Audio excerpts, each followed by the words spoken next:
വല്ലാത്ത ചൊറിയുന്ന സമയത്ത് കയ്യിൽ നഖം കുറവാണെങ്കിൽ നമ്മൾ പേനയോ പെൻസിലോ ഒക്കെ കൊണ്ട് ചൊറിയും അല്ലേ.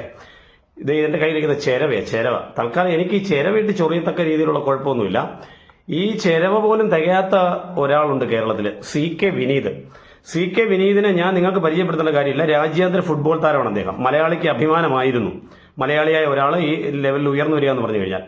അതുകൊണ്ട് സെൻട്രൽ ഗവൺമെന്റിൽ അദ്ദേഹത്തിന് ജോലിയും കിട്ടി. സെൻട്രൽ ഗവൺമെന്റിന്റെ അക്കൗണ്ട്സ് ജനറൽ ഓഫീസിൽ അദ്ദേഹത്തിന് ജോലി കിട്ടി. സുപ്രധാനമായ പല രേഖകളും കൈകാര്യം ചെയ്യുന്ന പ്രധാനപ്പെട്ട ജോലിയിലിരിക്കുന്ന ആള് സഖാവായതുകൊണ്ടായിരിക്കാം പണിയെടുക്കാതെ ശമ്പളം വാങ്ങി തിന്ന് ജീവിച്ച് പോകുന്ന ഒരു കൾച്ചർ ഉള്ള ആളായതുകൊണ്ടായിരിക്കാം അദ്ദേഹം ഓഫീസിൽ ചെല്ലാറില്ല. എന്ത് ചെയ്തു? അദ്ദേഹത്തിന് ജോലിയിൽ നിന്ന് പിരിച്ചുവിട്ട സമയത്ത് അയ്യോ ഞങ്ങളുടെ സഖാവിനെ പിരിച്ചുവിടരുതേ എന്ന് പറഞ്ഞ് CPM ഗവൺമെന്റ് കത്തയച്ചു. പക്ഷെ സെൻട്രൽ ഗവൺമെന്റ് കേൾക്കാൻ തയ്യാറായില്ല. അവസാനം അത്രയ്ക്കായോ, എന്നാ പിന്നെ കാണിച്ചു തരാം, ഞങ്ങളുടെ സഖാവിന് ഞങ്ങൾ തന്നെ പണി കൊടുക്കും, ജനങ്ങളുടെ നികുതി പണം എടുത്ത് കൊടുക്കാൻ ഇഷ്ടംപോലെ മാർഗം കേരളത്തിലുണ്ടല്ലോ. പ്രളയ ദുരിതാശ്വാസ നിധിയിൽ നിന്ന് മുൻ MLA മകന് പൈസ കൊടുത്തിട്ടുള്ള CPM സംബന്ധിച്ച് സംരക്ഷിക്കേണ്ടത് അവരുടെ ആവശ്യമാണ്. ജനങ്ങളെ അല്ലല്ലോ പ്രധാനപ്പെട്ട കൺസേൺ. അതുകൊണ്ട് സെക്രട്ടേറിയറ്റില് പൊതുഭരണ വകുപ്പിൽ സൂപ്പർ ന്യൂമററി തസ്തികയിൽ തന്നെ അദ്ദേഹത്തിന് ജോലി കൊടുത്തു. അദ്ദേഹം ഉദ്ദിഷ്ട കാര്യത്തിന് ഉപകാരസ്മരണ എന്ന രീതിയിൽ പിന്നെ ജോലിക്ക് പോകേണ്ട കാര്യമൊന്നുമില്ല. പുറത്തിറങ്ങി നമ്മുടെ സുനിൽ പി ഇളയുടെ ഒക്കെ ഒപ്പിട്ടച്ച് പോയി നാട്ടിൽ മുഴുവൻ തെറിയും പറഞ്ഞ് പ്രസംഗിച്ച് നടക്കുന്നത് പോലെ ഇത്തരത്തില് അദ്ദേഹം ഇറങ്ങി. അങ്ങനെ ഇറങ്ങിയതിന്റെ ഭാഗമായി അദ്ദേഹത്തിന് വേദി ഒരുക്കി കൊടുത്തത് മൗദൂദി മാധ്യമം. മൗദൂദി എന്ന് പറയാനേ ഞാൻ ആഗ്രഹിക്കുന്നുള്ളൂ, മാതൃഭൂമി അല്ലത്. അത് മാതൃഭൂമിയായിരുന്നു. KP കേശവമേനോന്റെ പാരമ്പര്യമുള്ള ഒരു പത്രം. അതേപോലെ സ്വാതന്ത്ര്യ സമര രംഗത്ത്, കേരളത്തിലെ നവോത്ഥാന രംഗത്തൊക്കെ മുൻനിരയിൽ നിന്നൊരു മാധ്യമ സ്ഥാപനം ഇന്ന് അധപ്പതിച്ചു പോയിട്ട് കൂ എന്ന് പറഞ്ഞൊരു പരിപാടി വരെ നടത്തി. എന്നാണ് അവർ പേരിട്ടത്, കൂ എന്നാണ് ശരിക്കും പേരിട്ടുള്ളത്, കുത്തിത്തിരിപ്പ്. അങ്ങനെ കുത്തിത്തിരിപ്പ് വേദിയിൽ CK വിനീതിനെ വിളിച്ചിരുത്തിയിട്ട് അവര് ചോദിക്കുന്ന സമയത്ത് വിനീത് പറയുന്നു, മഹാകുംഭമേള എന്നും പറഞ്ഞ് വലിയ പരിപാടി നടക്കുന്നല്ലോ, ഞാൻ അവിടെ ചെന്നു, ഞാൻ കുളിച്ചാൽ അവിടെ ചൊറിച്ചിൽ വരും. 50 കോടി ജനങ്ങൾ അവിടെ സ്നാനം ചെയ്തു. 50 കോടി ജനങ്ങൾ.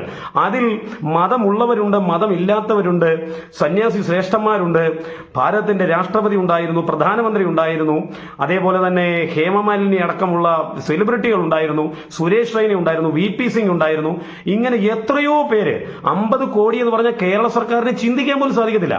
നിസ്സാരം ഒരു ദിവസം 60,000 പേരെത്തുന്ന ശബരിമലയിലെ തിരക്കിനെ നിയന്ത്രിക്കാൻ സാധിക്കാത്ത ഈ കേരളത്തിലെ സർക്കാർ പമ്പയിലേക്ക് കക്കൂസ് മാലിന്യങ്ങൾ ഒഴുക്കിവിട്ട വാർത്ത നമ്മുടെ ശ്രദ്ധയിൽപ്പെട്ടിട്ടുണ്ട്. ആ സമയത്തൊന്നും ഈ മലിനപ്പെടുന്നതിനെ കുറിച്ചുള്ള ആവലാതി ഒന്നുമില്ലായിരുന്ന മൗദൂദിക്കും CK വിനീതിനും വളരെ പെട്ടെന്ന് കുംഭമേളയിലെ ഈ വലിയ ജനപങ്കാളിത്തം, 30,000 സന്നദ്ധ സേവാ സംഘടനകളാണ് അവിടെ പ്രവർത്തിക്കുന്നത്. 30,000.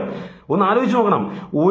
ഒരു സേവാ സംഘടനയിൽ 100 പേര് വെച്ചാണെങ്കിൽ 30 ലക്ഷം മനുഷ്യർ അവിടെ സേവാ കാര്യത്തിൽ നിരതരായിരിക്കുകയാണ്. അവിടെ മനുഷ്യന് ഭക്ഷണം കൊടുക്കുന്നു, ഒരുമിച്ചിരുന്ന് ഭജനകൾ ചൊല്ലുന്നു, നദീവന്ദനം നടത്തുന്നു, ആരതി നടത്തുന്നു, പ്രകൃതിയുമായി ഒത്തിണങ്ങിപ്പോകുന്നു. USA, കാനഡ, റഷ്യ, ജപ്പാൻ, ഇവിടെ അറബ് രാജ്യങ്ങൾ, ഇവിടെ നിന്നെല്ലാമുള്ള ആളുകൾ പ്രയാഗ്രാജിലേക്ക് ഒഴുകിയെത്തിയ സമയത്താണ് ഈ മാധ്യമത്തിന്റെയും ഈ CK വിനീതിന്റെയും ചൊറിച്ചിൽ. ആഞ്ഞു ചൊറിയുക. ചൊറിച്ചിൽ വന്നിരിക്കുന്ന നിങ്ങളോട് പ്രത്യേകിച്ച് നമുക്ക് വേറെ ഒന്നും പറയാനില്ല. കേരളത്തിൽ എന്റെ വീട്ടിൽ എന്തായാലും മാതൃഭൂമി വേണ്ട എന്ന് ഞാൻ തീരുമാനിച്ചു. ഈ മൗദൂദി വേണ്ട എന്ന് ഞാൻ തീരുമാനിച്ചു. മൗദൂദിയെ ബഹിഷ്കരിക്കാൻ ഇവിടുത്തെ സനാതനധർമ്മ വിശ്വാസികൾ തയ്യാറാകും. CK വിനീതിനോട് ഒന്നും പറയാനില്ല. തൽക്കാലം ഇതേ ഒരുപക്ഷെ നിൽക്കുമായിരിക്കും തന്റെ ചൊറിച്ചില്. പക്ഷേ കേരളത്തിലെ മൗദൂദി പോലെയുള്ള മാധ്യമങ്ങളുടെ ചൊറിച്ചിൽ, ആരെങ്കിലും ഒക്കെ തൃപ്തിപ്പെടുത്താൻ വേണ്ടി നടത്തുന്ന നിങ്ങളുടെ ചൊറിച്ചിൽ ഇന്നും ഇന്നലെയും തുടങ്ങിയതല്ല. മീശ നോവൽ മുതൽ ശ്രദ്ധിക്കുന്നതാണ്. നിങ്ങളുടെ സർക്കുലേഷൻ മാതൃഭൂമി വേണ്ട എന്ന് ഇവിടുത്തെ പ്രബുദ്ധരായ ജനങ്ങൾ, യഥാർത്ഥ പ്രബുദ്ധരായ ജനങ്ങൾ വിചാരിച്ചാൽ അന്ന് തീരും. മൗദൂദിയുടെ ഈ വൃത്തികെട്ട രാഷ്ട്രീയ പ്രവർത്തനം ഒന്നും കൂടി ഓർമ്മിപ്പിച്ചുകൊണ്ട് നിർത്തുന്നു. നമസ്കാരം.